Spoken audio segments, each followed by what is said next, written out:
नमस्कार, माझे नाव अर्चना. डान्स आणि फूड चॅनलमध्ये तुमचं स्वागत आहे. तर आज आपण मस्त असे तांदळाचे कीचे पापडाची रेसिपी बघणार आहोत, अगदी सोप्या पद्धतीने, आणि याला कोणीही बनवेल तर अशी ही सोपी पद्धत आहे. तर अशा पद्धतीने मी 2 ग्लास हे राशनचे तांदूळ घेतलेले आहेत.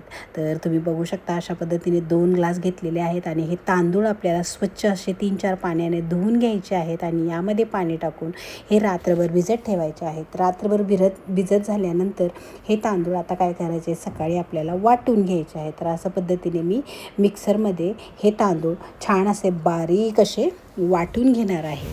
तर तुम्ही बघू शकता अशा पद्धतीने हे मी जे तांदूळ आहे ते वाटून घेणार आहे.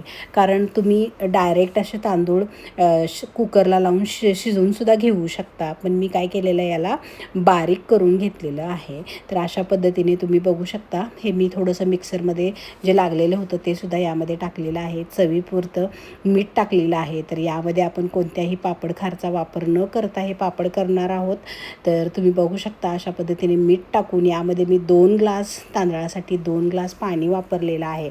आता हे गॅसवर ठेवायचं आहे आणि जे मीडियम गॅस असतो त्याच्यावर हे पीठ आपल्याला काय करायचं आहे, अशा पद्धतीने शिजवून घ्यायचं आहे. जसं बघा आपण गॅस चालू ठेवेल तसं हे पीठ बघा घट्ट होत आहे. घट्ट झाल्यानंतर तुम्ही बघू शकता अशा पद्धतीने हे असं घट्ट झालेलं आहे. बघा याचा कलर बघू शकता तुम्ही, असं हे पांढरट दिसत आहे.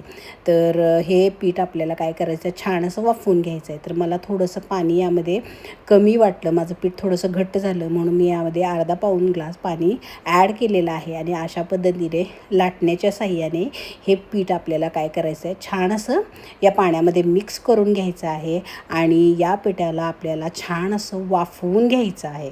तर अशा पद्धतीने तुम्ही बघू शकता हे मी छान असं मिक्स करून घेतलेलं आहे. आणि आता याला काय करायचं आहे, आपल्याला झाकून 5 मिनटं याला वाफवून घ्यायचं आहे. 5 मिनटानंतर तुम्ही बघू शकता याचा कलर वेगळा झालेला आहे, म्हणजे पीठ बघा वेगळं दिसत आहे.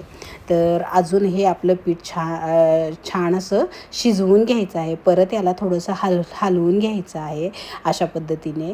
आणि हे परत पीठ आपल्याला 5-1 मिनटं वाफवून घ्यायचं आहे. तर अशा पद्धतीने हे पीठ आपण छान असं अजून 5 मिनटं वाफवून घेणार आहोत.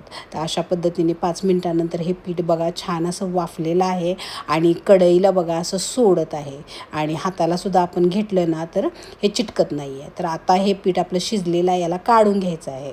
तर हे पीठ मी बघा अशा पद्धतीने प्लास्टिकच्या पॉलिथिनमध्ये काढून घेत आहे, नसेल तर सुती कापड्यामध्ये तुम्ही घेऊ शकता. आणि हे पीठ अशा पद्धतीने पॉलिथिनच्या साहाय्याने आपल्याला हे मळून घ्यायचं आहे. तर तुम्ही बघू शकता अशा पद्धतीने छान मळून घेतल्यामुळं काय होतं, जर गाठी वगैरे जर झाल्या असतील पिठात तर त्या सर्व मोडतात आणि छान असं पीठ एकजूट होतं आणि गुळगुळीत मस्त असं हे पीठ छान होतं आणि पापडसुद्धा आपले छान बनतात. तर अशा पद्धतीने यातलं थोडंसं पीठ आपल्याला काढून घ्यायचं आहे आणि बाकीचं पीठ याच्यामध्येच ठेवायचं आहे. आणि हे जे पीठ आहे ना आपल्याला छान असं थोडंसं हाताला पाणी लावून मस्त असं मळून घ्यायचं आहे. मळून हे पीठ घेतल्यामुळं काय होतं, छान असं हे छान होतं पीठ आणि पापडसुद्धा आपले मस्त होतात. तर अशा पद्धतीने आपल्याला हे गोळे करून घ्यायचे आहेत आणि हे जे गोळे आहेत ना आपल्याला एका पातेल्यामध्ये झाकून ठेवायचे आहेत. आणि जसं पापड करत जाऊ तसं हा गोळा घेत आपल्याला पापड करायचे आहेत. म्हणजे कसं थोडंसं कोमट असतं ना तर पटपट हे पापड होतात.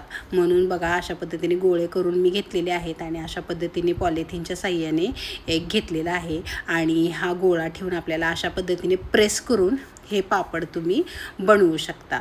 तर तुम्हाला जर असं आवडत नसेल तर 2 असे पॉलिथिनचे पेपर घ्यायचे आहे, त्याच्यावर गोळा ठेवायचा आहे आणि लाटण्याच्या साहाय्याने सुद्धा तुम्ही लाटून हे पापड करू शकता. तर अशा पद्धतीने मी काय करत आहे, पॉलिथिन डायरेक्ट ह्याच्यावर हे टाकून मी एक पॉलिथिन ठेवून याला प्रेस करून हे पापड मी केलेले आहेत. तर अशाच पद्धतीने हे बघा पापडाला जास्त उन्हाची वगैरे गरज लागत नाही. हे फॅन खालीच हे पापड छान असे सुकले जातात. तर अशा पद्धतीने बघा मी सर्व पापड करून घेतलेले आहेत. तर फॅनखालीच हे बघा अशा पद्धतीने सुकत लागलेले आहेत. तर 1-2 दिवस मी याला ऊन दिलेलं आहे, कारण हे वर्षभर आपल्याला पापड ठेवायचे म्हणून ऊन दिलेलं आहे. बघा किती मस्त असे पांढरे शुभ्र पापड तयार झालेले आहेत. तर इकडे कढईसुद्धा छान गरम झालेली आहे तेल. तर यामध्ये हा पापड टाकल्यानंतर तुम्ही बघू शकता किती मस्त असा हा पापड फुलत आहे. म्हणजे बघा, पापड टाकल्या 2 ते 3 पट हा पापड मस्त असा फुलत आहे. याच्यावरून तुम्हाला कळालं असेल की यामध्ये आपण कोणताही सोडा किंवा पापड खाड न वापरता हे असे पांढरे शुभ्र 3 ते 4 पट फुलणारे पापडची रेसिपी आज आपण केलेली आहे. तर अशा छान छान रेसिपी जर तुम्हाला बघायला आवडत असतील तर माझ्या चॅनलला लाईक करा, शेअर करा आणि सबस्क्राईब करायला विसरू नका. तर तुम्ही बघू शकता किती मोठा हा पापड फुललेला आहे आणि किती मस्त हा पापड तयार झालेला आहे. बघा, हा आपण न तळलेला पापड आणि तळलेल्या पापडमध्ये किती फरक आहे बघा. किती 3 ते 4 पट हा पापड फुललेला आहे. तर अशी ही छान तांदळाच्या किचया पापडाची रेसिपी तुम्ही ट्राय करू शकता. खूप छान होते. मी तुम्हाला तोडून दाखवते. बघा किती मस्त हा पापड तयार झालेला आहे. भेटूया नेक्स्ट रेसिपीमध्ये.